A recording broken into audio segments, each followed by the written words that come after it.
पिछले कुछ दिनों से देखने को मिल रहा है कि तालिबान भारत के साथ अपने संबंध सामान्य करने के लगातार इशारे दे रहा है, भारत के फेवर में कई बयान दे रहा है। उसने काबुल में भारतीय एम्बेसी की सिक्योरिटी उसका भी बेड़ा उठाया था, जबकि भारतीय सरकार की तरफ से तालिबान को बिल्कुल भी ढील नहीं दी जा रही है।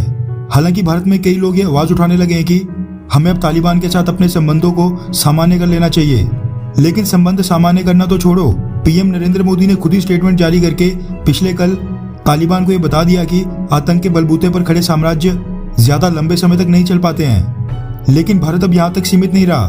भारत ने अब जितने भी तालिबानी विरोधी लोग हैं उनको अपने यहाँ इकट्ठा करने का पूरा मन बना लिया है। जो भी तालिबान के कट्टर विरोधी हैं, जो तालिबान को फूटी आंख भी नहीं चुकाते हैं, उनके लिए भारतीय सरकार ने अब बहुत ही बड़ी घोषणा कर दी है।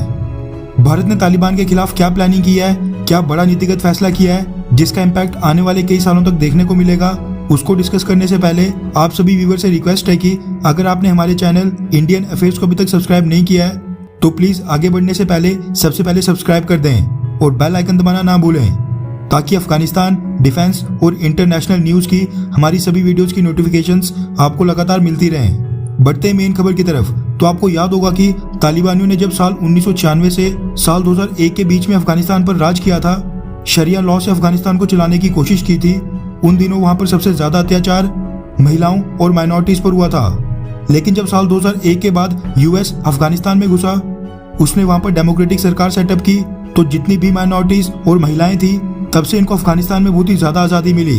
इन्होंने अपने राइट्स का भरपूर फायदा उठाया। जिस दौरान क्या हुआ कि अफगानिस्तान में साल 2001 से साल 2021 तक पिछले 20 सालों में ऐसे कई संगठन वहां पर खड़े हो गए जो लगातार तालिबानियों का विरोध करते रहे, उनकी काफी आलोचना करते रहे।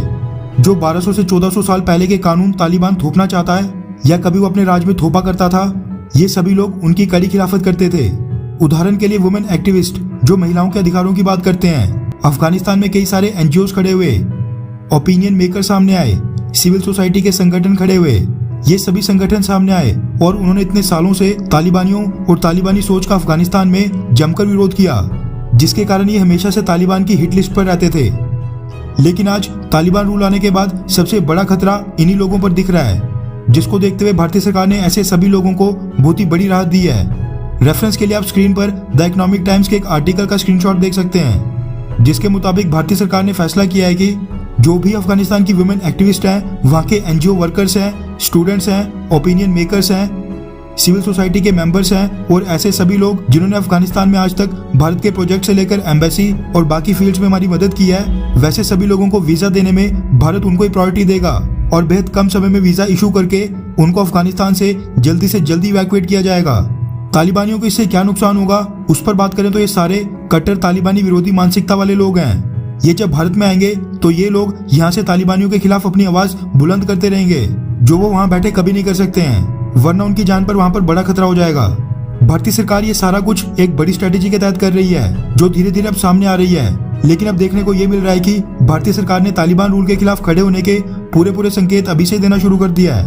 और क्या पता हम भविष्य में नॉर्दर्न अलायंस और अफगानिस्तान के वाइस प्रेसिडेंट, जिन्होंने अपने आप को प्रेसिडेंट घोषित किया है, अमरुल्लाह सालेह को हम पूरा सपोर्ट दें, उनको वेपन्स दें।